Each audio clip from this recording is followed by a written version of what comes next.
এয়া বজাৰৰ পৰা 1 কেজি গাহৰি মাংস আনিলোঁ খাবৰ কাৰণে কিনি। লগতে আলু, নৰসিংহ পাত, পিঁয়াজ, আদা, ৰচুন পিচি থলোঁ। এইটো বনাবৰ কাৰণে ৰেডি। বনাবৰ কাৰণে পিঁয়াজ দিলোঁ। পিঁয়াজ, আদা, ৰচুন, জলকীয়া আগতে ফ্ৰাই কৰি লৈছোঁ কেৰাহীত। দিলোঁ এতিয়া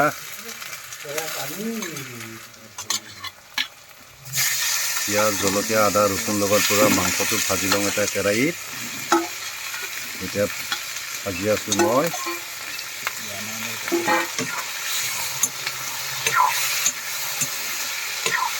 লগতে আলু দিলোঁ, এতিয়া ভাজি আছোঁ আলু দি পেলাই। লগতে নৰসিংহ পাতো দিলোঁ। নৰসিংহ পাত দি এতিয়া ভাজি আছোঁ মাংসটো।